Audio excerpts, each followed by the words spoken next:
Hello दोस्तों, नमस्कार, राम जय हिंद सभी साथियों को। कैसे हैं आप सभी? उम्मीद करता हूं सभी अच्छे होंगे, स्वस्थ होंगे और एकदम मस्त होंगे। एक बार फिर आप सभी का हार्दिक स्वागत है आपके अपने ऑनलाइन एजुकेशनल प्लेटफॉर्म रोजगार की क्लास पे, जहां साथी हम लोग पढ़ रहे हैं भारतीय इतिहास, इंडियन हिस्ट्री में पढ़ रहे थे। तो फटाफट से एक बार सारे साथी जुड़ेंगे और बताएंगे अपने हालचाल के बारे में कि कैसे हैं आप सभी लोग। बिल्कुल सबको राधे राधे, सबको राम राम, सबको वाई गुड इवनिंग। आज फटाफट साथी दोस्तों इतिहास में पढ़ रहे हैं और इस इतिहास के अंदर लास्ट क्लास में हमने बात करी थी कांग्रेस के बारे में। और दोस्तों कांग्रेस के जितने भी महत्वपूर्ण सेशन हुए थे उन सारे के सारे सेशन के बारे में हम लास्ट क्लास में चर्चा करते थे। आज की क्लास में हम लोग आजादी की लड़ाई पढ़ने वाले हैं और बात करेंगे उन चीजों के बारे में कि जो भारत की आजादी की लड़ाई में हुई थी, उन क्रांतिकारी गतिविधियों के बारे में हम लोग बात करने वाले हैं। फटाफट से साथ लेंगे और लास्ट क्लास में जो हमने पढ़ा था वहां तक अगर कोई किसी प्रकार की समस्या दोस्तों आपको है तो आप लोग पूछने का काम करेंगे, वरना आज हम पढ़ना शुरू करेंगे भारतीय स्वतंत्रता संग्राम यानी भारत की आजादी की लड़ाई। आज की क्लास में हम लोग पढ़ेंगे और किस तरह से भारत को आजादी मिलती है उनके बारे में एक एक चीज दोस्तों में उनके बारे में पढ़ना शुरू करेंगे। अगर बात करें भारत का ये स्वतंत्रता संग्राम का जो 1885 से हुआ था और 1885 से लेकर 1947 तक का टाइम पीरियड है और वो भारतीय स्वतंत्रता संग्राम का दौर माना जाता है। इसी के ऊपर हम चर्चा करने वाले हैं। अगर हम समझे इसके बारे में 1885 से 1947 की घटना तो इसको एक टाइमलाइन के थ्रू करना होगा। इसमें सबसे पहले हम बात करेंगे 1885 की 1885 की दोस्तों बात करेंगे और 1885 के अंदर हुई थी कांग्रेस की स्थापना। तो इसके अंदर 1885 के अंदर 28 दिसंबर 1885 को कांग्रेस की स्थापना हुई थी और साथ ही कांग्रेस की स्थापना हुई थी वहां पे हुई थी तो वो बॉम्बे के अंदर हुई थी।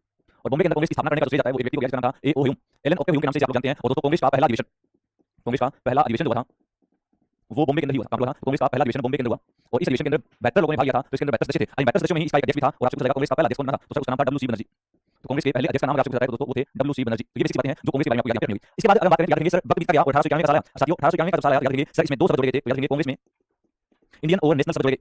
इंडियन नेशनल, तो कांग्रेस में इंडियन नेशनल दो शब्द जुड़ गए।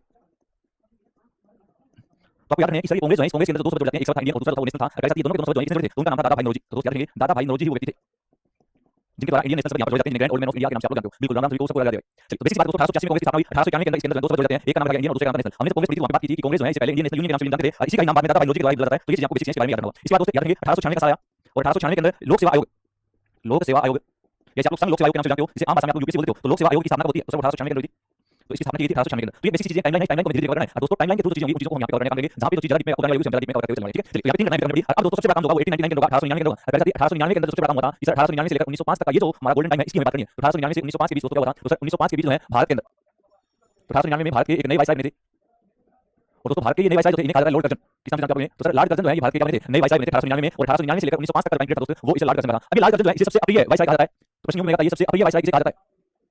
तो अप्रिय वाइसराय किसे कहा जाता है? ये सबसे बदनाम जो शासक था या सबसे बदनाम जो व्यक्ति था वो कौन सा था? तो सर भारत में सबसे बदनाम जो माना गया था वो लॉर्ड कर्जन ही माना गया। तो यहाँ से 101% श्योर दोस्तों आप एग्जाम में क्वेश्चन पेगा और वो ये होगा कि ये बंगाल विभाजन किस वाइसराय किसमें हुआ था? वो लॉर्ड कर्जन था। इसने बंगाल का दो टुकड़ा करने का काम किया था। दोस्तों याद रखेंगे सर इसी लॉर्ड कर्जन के बाद जो है क्या किया जाएगा? तो सर इसके द्वारा बंगाल का विभाजन किया गया था। तो दोस्तों लॉर्ड कर्जन जो है इसने क्या किया था? तो सर इसने बंगाल का विभाजन किया था। सर इसने बंगाल का विभाजन जो किस आधार पे किया था? इसी चीज को इसने बेस बनाया होगा। दोस्तों इसने बंगाल का जो विभाजन किया था उसका आधार दो चीजें थी। इसके आधार में एक तो इसने कहा धर्म हिंदू और मुस्लिम और दूसरा उसने उनकी भाषा के आधार पर। तो प्रश्न बेसिक बनता है बंगाल विभाजन का आधार क्या गया? तो सर एक तो यहाँ पे गया था धर्म और दूसरी भाषा यहाँ पे गया था। तो ये दोस्तों आपको बताएगा। अब बात करेंगे कि सर धर्म और भाषा जो इसका आधार गया वो किस आधार पे था और बंगाल विभाजन दोस्तों इसकी पूरी प्लानिंग कौन करता है? यहाँ पे आपको याद रखना होगा सर बंगाल विभाजन का जो प्रस्ताव था वो कब लाया गया? तो याद रखिए बंगाल विभाजन का जो प्रस्ताव लाया जाता है वो 1903 के अंदर लाया जाता है और 1903 के अंदर एक रिजले नाम का व्यक्ति हुआ करता था। कौन था? सर 1903 में एक व्यक्ति थे जिनका नाम था रिजले। असल रिजले कौन है? तो ये हमारे भारत के सचिव हुआ करते थे उसमें। तो भारत के सचिव हुआ करते थे रिजले और इसी के द्वारा दोस्तों बंगाल विभाजन जो है प्रस्ताव जो है वो पेश किया जाता है 1903 के अंदर। लेकिन तब इसके ऊपर कोई काम नहीं होता है और काम नहीं हुआ दोस्तों इसकी बात को इग्नोर कर दिया गया। लेकिन बाद में 1905 के अंदर लॉर्ड कर्जन जो है वो इस चीज को मिला है और उसके द्वारा इसमें लाया गया तो उसने बंगाल विभाजन दोस्तों करने का काम किया। तो यहाँ पे दो बातें आपको जाएगी। एक तो जाएगा ये बंगाल विभाजन का प्रस्ताव को लेकर आया था सर 1903 में रिजले लाया था तो भारत का सचिव था। और दोस्तों इसके अलावा अगर मैं बात करूं कि जिस समय बंगाल विभाजन हुआ तो दोस्तों बंगाल विभाजन हुआ था तो सर पहले एक तो होगी घोषणा। कोई भी चीज होती है तो उसकी पहले घोषणा की जाती है। तो बंगाल विभाजन की घोषणा हुई थी तो सर इसकी घोषणा हुई थी 20 जुलाई 1905। तो सर 20 जुलाई 1905 का जो दिन था इस दिन बंगाल विभाजन की घोषणा हुई। लेकिन आपको पता चलेगा ये बंगाल विभाजन लागू हुआ था। तो साथियों इसकी जो डेट थी वो 16 अक्टूबर थी और 16 अक्टूबर 1905 को बंगाल विभाजन लागू किया गया। तो दोनों अलग अलग है। एक तो पता चलेगा ये बंगाल विभाजन की 16 अक्टूबर लागू हुआ था। तो 16 अक्टूबर एक अनाउंसमेंट होती है। कोई भी चीज होती है उससे पहले उसकी अनाउंसमेंट घोषणा की जाती है। तो सर वो की जाती है 20 जुलाई 1905 को। हम साथी समझते हैं कि बंगाल का विभाजन यहाँ पे किया गया तो किस प्रकार से बंगाल को दो भागों में तोड़ा गया और ये काम करने का श्रेय किसे जाता है? तो सर बंगाल का विभाजन करने का श्रेय जाता है लॉर्ड कर्जन को। किसको जाता है? लॉर्ड कर्जन को जाता है। दोस्तों जब इसने बंगाल का विभाजन किया तो इसने भाषा और धर्म के आधार पर किया और इसने बंगाल को कितने टुकड़ों में तोड़ दिया? तो इसने बंगाल के दो टुकड़े कर दिए। सर इसने बंगाल को दो टुकड़ों में बांट दिया। एक जो था इसका नाम इसने कहा पश्चिमी बंगाल। एक तो इसने इसका नाम दिया सर पश्चिमी बंगाल और दूसरा जिसका था इसका नाम दिया पूर्वी बंगाल। तो सर इसने बंगाल जो है इसको दो भागों में बांट दिया था। एक का नाम था पश्चिमी बंगाल और दूसरे का नाम था पूर्वी बंगाल। अच्छा सर जब इसने इसका विभाजन किया था उस समय यहाँ पे कितनी जनता थी? तो बंगाल के अंदर उस समय लगभग 7 करोड़ 20 लाख लोग हुआ करते थे। तो बंगाल की उस समय जो आबादी थी दोस्तों कितनी थी? तो सर यहाँ पे 7 करोड़ 20 लाख लोग हुआ करते थे जिन्हें दो टुकड़ों में बांट दिया गया। अब पश्चिमी बंगाल के अंदर इसने किस चीज को रखा होगा? तो सर पश्चिमी बंगाल के अंदर एक तो पश्चिम बंगाल खा गया, एक तो खुद पश्चिम बंगाल को इसके अंदर खा गया और पश्चिम बंगाल का हिस्सा आप लोग दार्जिलिंग बोलते हो तो वो दार्जिलिंग वाला हिस्सा दोस्तों किसके आया? वो पश्चिम बंगाल। दूसरा इसके अंदर दोस्तों बिहार का एरिया शामिल किया गया और तीसरा साथियों इसके अंदर उड़ीसा का एरिया शामिल किया गया। याद रखेंगे इस पश्चिमी बंगाल के अंदर पश्चिमी बंगाल यानी दार्जिलिंग का एरिया, दूसरा बिहार का एरिया और तीसरा जो है वो उड़ीसा का एरिया शामिल किया गया। जबकि दोस्तों पूर्वी बंगाल जो था इस पूर्वी बंगाल के अंदर एक तो आज जो वर्तमान में आपका बांग्लादेश है, एक तो आज जो वर्तमान में बांग्लादेश है जिसे आप पहले पूर्वी बंगाल के नाम से जानते थे वो पूर्वी बंगाल का एरिया शामिल किया गया। दोस्तों पूर्वी बंगाल के साथ साथ इसके अंदर असम का एरिया जो शामिल किया गया। यानी दोस्तों आज भारत के अंदर जो असम नाम का राज्य है उस असम का एरिया पहले पूर्वी बंगाल के अंदर शामिल किया गया। तो इसे दो भागों में डिवाइड कर दिया गया। साथियों जब से पश्चिम बंगाल का हिस्सा बनाया गया तो पश्चिमी बंगाल के अंदर इसकी राजधानी बनाई और आपको पता है इसकी राजधानी कौन सी बनी थी?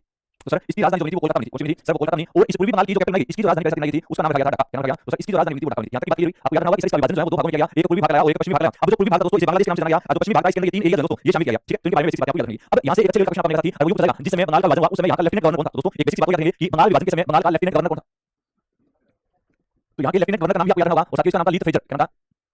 याद रखेंगे यहाँ का जो लेफ्टिनेंट गवर्नर था इसका नाम लीथ फ्रेजर हुआ करता था। एग्जाम में तीन बेसिक क्वेश्चन बनते हैं। पहला बंगाल विभाजन हुआ 1905 में इसने किया लॉर्ड कर्जन ने। जिसमें बंगाल का विभाजन हुआ था वो किस आधार पर किया गया? सब भाषा और धर्म के आधार पर किया गया। बंगाल विभाजन की घोषणा हुई तो साथियों 20 जुलाई 1905 को हुई थी लेकिन लागू हुआ 16 अक्टूबर 1905 को। बंगाल को कितने टुकड़ों में बांटा गया? सब टुकड़ों में एक पश्चिमी बंगाल एक पूर्वी बंगाल और जिसमें बांटा गया उसमें बंगाल के लेफ्टिनेंट गवर्नर का नाम था ये लीथ फ्रेजर हुआ करता था। बात क्लियर है और इनकी राजधानी कोलकाता और ढाका बनाई थी। अब जब बंगाल का विभाजन तो यहाँ पर हुआ याद रखेंगे इस रविंद्रनाथ टैगोर के द्वारा बंगाल विभाजन को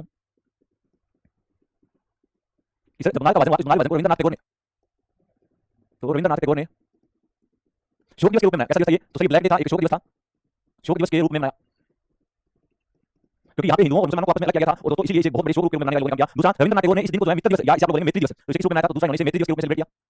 और तीसरा दोस्तों इसे रक्षाबंधन के रूप में मनाया, इस दिन को रक्षाबंधन के रूप में मनाया। तो ये तीन बेसिक बातें दोस्तों आपको याद रखनी। रक्षाबंधन मतलब ये था कि इन्होंने जो है मुसलमानों से आगे किया और उन्होंने कहा कि अंग्रेज जो है वो हमें अलग करना चाहते हैं, वो हिंदुओं और मुसलमानों को आपस में लड़ना चाहते हैं, लेकिन हमें इनसे अलग नहीं होना है, हम जो है एक दूसरे के साथ भाईचारा बनाए थे। इसीलिए हिंदुओं ने मुसलमानों के और मुसलमानों ने उस हिंदुओं की राखी बांधी और इसे रक्षाबंधन के रूप में मनाने का काम किया। दोस्तों जब बंगाल विभाजन की घोषणा हुई तो याद रखना यहीं पर ही एक बहुत बड़ा काम हुआ और ये काम जो है वो 7 अगस्त 1905 को हुआ। याद रखेंगे सर, जिस समय बंगाल विभाजन की घोषणा हुई थी उस बंगाल विभाजन की घोषणा के बाद 7 अगस्त 1905 को कलकत्ता के टाउन हॉल से दोस्तों कलकत्ता के टाउन हॉल से स्वदेशी आंदोलन की शुरुआत हुई थी।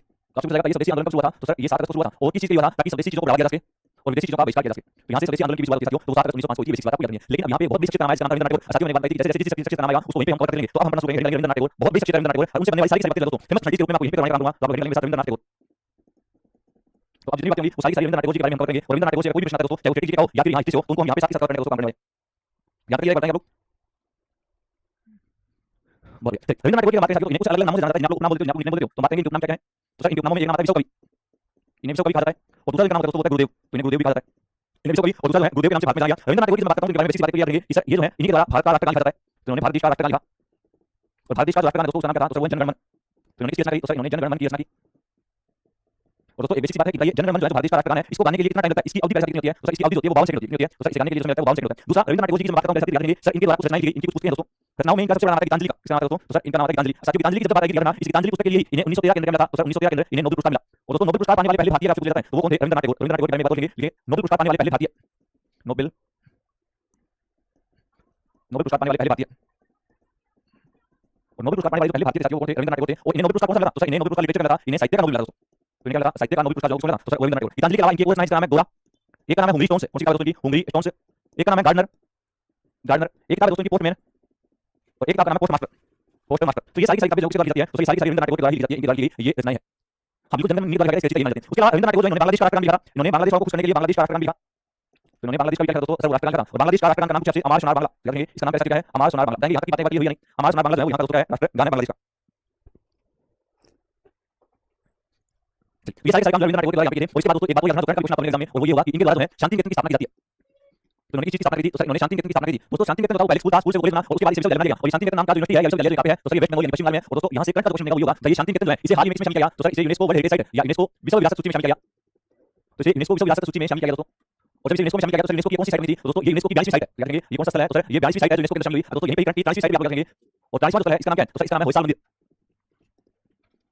और होयसाल मंदिर जैसे यहाँ पे है दोस्तों ये कर्नाटक के अंदर है। तो ये सारे काम रविंद्रनाथ टैगोर के द्वारा यहाँ पे किए थे। रविंद्रनाथ टैगोर से क्वेश्चन उससे भाग नहीं रहती, यहाँ पे तुम्हारी सारी चीजें कवर हो जाएगी। अभी हमने बात की थी कि सर 7 अगस्त की बात करते हैं, तो 7 अगस्त 1905 को मैंने आपको बताया 7 अगस्त 1905 को दोस्तों किसकी शुरुआत होती है? सर वो होती है स्वदेशी आंदोलन की। तो ऐसा यहाँ पे किस चीज की शुरुआत की जाएगी? स्वदेशी आंदोलन की शुरुआत की जाएगी। सर स्वदेशी आंदोलन की शुरुआत कहाँ से हुई थी? कलकत्ता से हुई दोस्तों। और शुरुआत हुई थी कलकत्ता के टाउन हॉल से, कलकत्ता के टाउन हॉल से। और दोस्तों कलकत्ता के टाउन हॉल से शुरुआत हुई थी, तो याद रखना इसकी शुरुआत किसने की थी? तो यहाँ पे बड़ी शख्सियत का नाम आएगा और वो आएगा सुरेंद्रनाथ बनर्जी का। तो उस शख्सियत का नाम भी साथियों आपको याद रखना होगा, वो था सुरेंद्रनाथ बनर्जी। इस आंदोलन के अंदर कहा कि स्वदेशी चीजों को आप लोग बढ़ावा देंगे और विदेशी चीजों की इनका बहिष्कार किया जाएगा। यानी भारत में बनी हुई चीजों को आप लोग ज्यादा करें और अंग्रेजों के द्वारा जो चीजें लाई जा रही है उन चीजों का आप लोग बहिष्कार करें। और यहाँ पर लोगों ने रैलियां जुलूस निकालने शुरू किए, तो इन्होंने गांव के चौराहों के बीच में जो है इन विदेशी कपड़ों को आग लगाने का काम किया और इन्होंने खादी को यहाँ पर बढ़ावा देने का काम किया। इसी को कहा गया था स्वदेशी आंदोलन। और दोस्तों 1905 के अंदर ही बंगाल का विभाजन हो जाता है, इसी बात को यहाँ पे रखनी है। उसके बाद साथियों 1906 की हम बात करेंगे और 1906 के अंदर अब यहाँ पे जो है अब मुस्लिम लीग की स्थापना होगी। तो प्रश्न आएगा मुस्लिम लीग की स्थापना हुई थी, तो 1906 के अंदर हुई थी। तो सर मुस्लिम लीग की स्थापना 1906 में हुई और मुस्लिम लीग की स्थापना कब हुई थी? तो सर वो ढाका के अंदर हुई थी। अच्छा सर इसकी स्थापना ढाका के अंदर किसने की हुई? तो यहाँ पे दो लोग नाम आते हैं, एक का नाम आता है सलीमुल्लाह खान, एक का नाम था सलीमुल्लाह खान और दूसरे का नाम था साथियों वो था आगा खान। ठीक है, तो 1906 के अंदर मुस्लिम लीग की स्थापना कब हुई थी? ढाका के अंदर किसने की थी? तो दो लोग नाम आते हैं, एक का नाम सलीमुल्लाह खान था और एक का नाम था सर वो आगा खान था। और इनके द्वारा मुस्लिम लीग की स्थापना की जाएगी। उसके बाद 1907 की घटना हुई और 1907 में कांग्रेस का सूरज हुआ। अब बात करेंगे 1907 की और 1907 के अंदर हुआ कांग्रेस का सूरज डिवीजन। तो हम बात करेंगे कांग्रेस के डिवीजन की जो 1907 के अंदर हुआ और ये गुजरात के शहर में हुआ था। इसका नाम था दोस्तों सूरत। कांग्रेस का सूरत डिवीजन हुआ 1907 के अंदर हुआ। इसके अंदर बात करें तो इसके अध्यक्ष कौन थे? तो सर इसके अध्यक्ष में थे रास बिहारी, रास बिहारी घोष जो है वो कांग्रेस के स्टेशन की करते हैं, अध्यक्ष करते हैं। और जब इसके अंदर कांग्रेस का सूरत डिवीजन हुआ तो इसके अंदर हुआ कांग्रेस का विभाजन। इसमें खुद कांग्रेस जो टूट गई थी टूट में, यहाँ पर कांग्रेस का दोस्तों विभाजन हो गया। जब कांग्रेस का विभाजन हुआ तो यहाँ पे कांग्रेस के दो दल बनकर सामने आए। विभाजन में एक दल बना था नर्म और एक बना था गरम। यानी यहाँ पे एक तो नर्म दल बनेगा और एक दोस्तों गरम दल बनेगा। तो नर्म दल और गरम दल जो है वो दोनों 1907 के अंदर में थे। तो इनके बारे में आपको याद रखना होगा। बिल्कुल अब तो कांग्रेस का विभाजन होता है, नर्म दल और गरम दल आ गए। नर्म दल के लोग थे जो कहते थे कि अंग्रेजों से विनती करेंगे तो हमें भारत के राज करने के लिए मौका देंगे। गरम दल आपकी तरफ से चाहते थे आगे पार मर जाएंगे मार देंगे लेकिन गुलामी से नहीं करेंगे। तो आगे पार की चाहते थे। दोस्तों गरम दल के अंदर यहाँ पे तीन नेताओं के नाम बड़े मशहूर हुए। इन्हें आप लोग बचपन से पढ़ते आए हो। एक का नाम था लाल, दूसरे का नाम था बाल और तीसरे का नाम था साथियों पाल। तो सर गरम दल के नेताओं की बात आएगी तो मेरे तो लाल बाल और पाल के नाम आपको याद रखने हैं। सर ये लाल बाल और पाल के सिस्टम में बताऊं थोड़ा सा। भाई लाल का मतलब यहाँ पे होगा लाला लाजपत राय, लाल का मतलब दोस्तों यहाँ पे होगा लाला लाजपत राय। बाल का मतलब होगा बाल गंगाधर तिलक, बाल गंगाधर तिलक। और पाल का मतलब होगा विपिन चंद्र पाल, विपिन चंद्र पाल। एक बताएंगे यहाँ तक की बात की है, फिर आपको मैं यहाँ पे लाला लाजपत राय के बारे में और दूसरा विपिन चंद्र पाल के बारे में बात करने का काम दूंगा। बहुत अच्छी चीज है, क्वेश्चन भी पूछा जाएगा।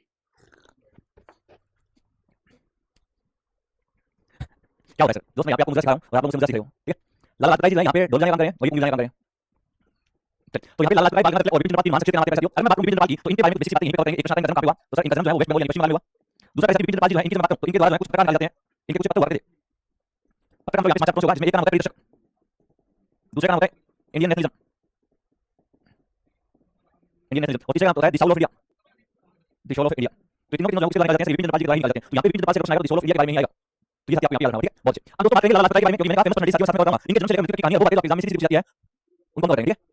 अच्छा की बात नहीं है भाई, मैं हिस्ट्री पढ़ा रहा हूं तो आप लोग पूछ रहे हो इससे यहाँ पे क्या हुआ है, जैसे बात हिस्ट्री पढ़ा रहा हूं, हिस्ट्री का कोई टॉपिक चला होगा और आपने जो क्लास खोली उसके लिखा होगा भारतीय स्वतंत्रता संग्राम, तो हिस्ट्री पढ़ा रहा हूं, ठीक है। चलिए साथ ही बात करेंगे लाला लाजपत राय जी के बारे में। सर जी मानसिक कौन है लाला लाजपत राय, पहला बात करेंगे दोस्तों इनके जन्म के बारे में। लाला लाजपत राय जी का जन्म जो डुडीके गांव में हुआ था, डुडीके गांव जो दोस्तों पंजाब का गांव है। लाला लाजपत राय की जब बात करता हूं तो इनके कुछ उपनाम भी हैं, अलग अलग नामों से जाना गया। उपनाम में इन्हें आप लोग बोलते हो पंजाब का शेर, इन्हें बोलते हो पंजाब केसरी, ये साथियों इन्हीं को कहा जाता है शेर ए पंजाब।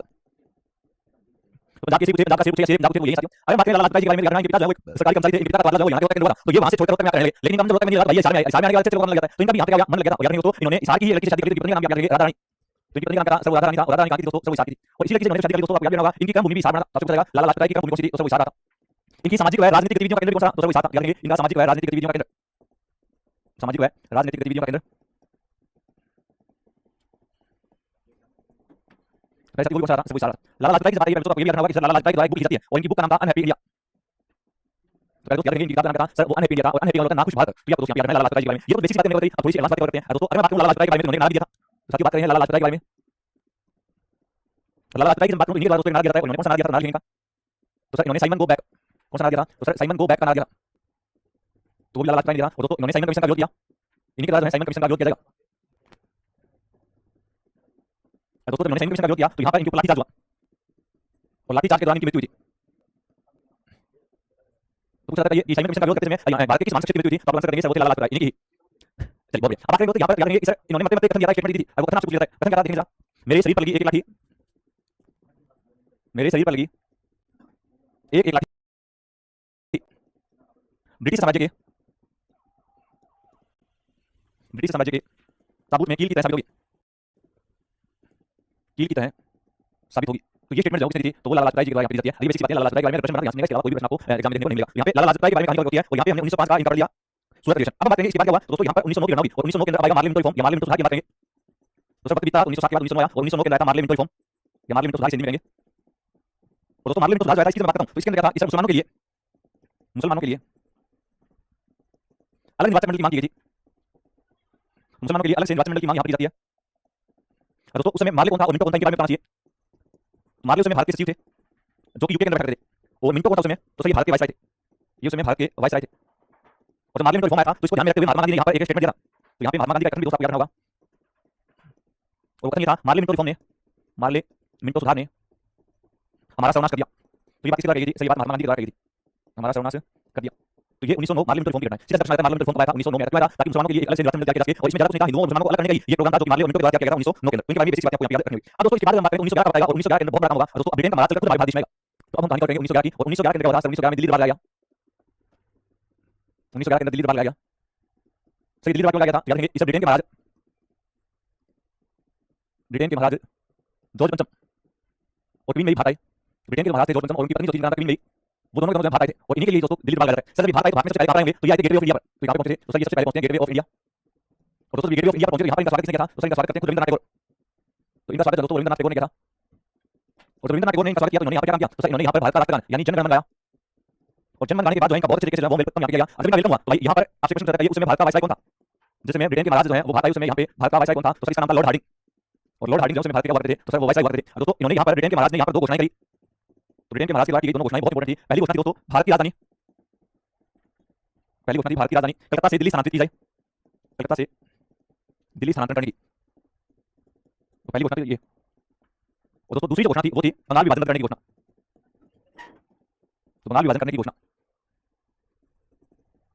तो जिस बंगाल का विभाजन है 1905 में होता है, 1911 के अंदर पूर्ण रूप से कर दिया गया, रद्द कर दिया गया, और ये सबसे इंपॉर्टेंट रहा था। तो सर बंगाल विभाजन कब से लेकर कब चला था, 1905 से लेकर 1911 तक था। सर बंगाल विभाजन किया किसने था, तो सर ये किया गया था लॉर्ड कर्जन के द्वारा, लेकिन सर समाप्त किसने किया था, तो सर ब्रिटेन के महाराज ने किया था, इसका नाम क्या था, जॉर्ज पंचम। जॉर्ज पंचम ने किया था तो कब किया था, तो 1911 के अंदर किया था। लेकिन दोस्तों भारत की राजधानी कलकत्ता से दिल्ली बनाई जाएगी, तो यहाँ पे दो प्रश्न मिलेंगे, एक तो जाएगा ये भारत की राजधानी दिल्ली बनाने की घोषणा होती है, तो यहाँ पे भारत की राजधानी दिल्ली बनाने की घोषणा, तो भारत की राजधानी दिल्ली बनाने की घोषणा होती है अनाउंसमेंट, और वो होती है 1911 के अंदर। लेकिन प्रश्न आएगा ये भारत की राजधानी दिल्ली बनी, तो सर भारत की राजधानी दिल्ली कब बनती है, 1 अप्रैल 1912, और 1 अप्रैल 1912 से भारत देश की राजधानी जो कौन सी बनी थी? दिल्ली। ये प्रॉपर डेट आपको यहाँ पे याद रखनी है, ठीक है? 2 अलग इलेक्शन। एक आएगा 21 वर्ष दिल्ली को राजधानी बनाने की घोषणा हुई सर 1911 के अंदर, और बनती कब है? 1 अप्रैल 1912 के अंदर। एक बार बताएंगे साथ यहाँ तक की सारी बात क्लियर है नहीं? बताएंगे साथ यहाँ तक की बात क्लियर है नहीं?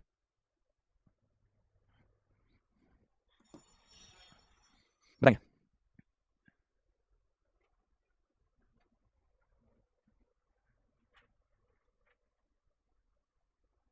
बहुत बढ़िया। चलिए अब आगे बात करेंगे सर 1911 के अंदर घोषणा हुई, 1912 के अंदर भारत की राजधानी क्या बनी थी? दिल्ली। दोस्तों 1912 के अंदर ही हार्डिंग बम कांड हुआ था। तो 1912 के अंदर हुआ था हार्डिंग बम कांड। सर ये हार्डिंग बम कांड क्या था? तो हार्डिंग जो उस समय तो वायसराय हुआ करते थे, इस लॉर्ड हार्डिंग के ऊपर ही बम फेंका जाता है। याद रखेंगे इस बारे में कि दिल्ली में समान समारोह के लिए जाते समय, दिल्ली में समान समारोह में जाते समय चांदनी चौक पर लॉर्ड हार्डिंग सेकंड पर बम फेंक कर हमला। तो अभी हमने बात की थी कि भारत का उस समय तो वायसराय हुआ करता था, इसका नाम था हार्डिंग। ये लॉर्ड हार्डिंग जो है 1912 के अंदर दिल्ली के अंदर एक समान समारोह था, उस समान समारोह में जा रहा था और उस समय जब ये अपनी गाड़ी से चांदनी चौक जो है उसको पार कर रहा था, तो चांदनी चौक पार करते समय इसकी गाड़ी के ऊपर कातिलाना हमला किया जाता है, जिसमें इसकी गाड़ी के ऊपर बम फेंका जाता है। दोस्तों जब बम फेंका गया तो उस बम फेंकने के दौरान ये तो अपनी गाड़ी से छलांग लगा देता है, लेकिन इसका परिवार और फैमिली में जो इसकी वाइफ बच्चे थे वो इस बम घाटी के अंदर दोस्तों मारे जाते हैं। यही था हार्डिंग बम कांड। और दोस्तों यहाँ पे तो बात पूछी जाएगी, ये हार्डिंग बम कांड के अंदर बम बनाने वाला कौन था? एक प्रश्न आएगा, ये बम बनाने वाला, तो सर बम बनाने वाले व्यक्ति का नाम था रास बिहारी बोस। और एक आएगा बम फेंकने वाला, जिसने बम फेंका था, बम फेंकने वाला, और दोस्तों बम फेंकने वाला जो था उसका नाम था रास बिहारी घोष।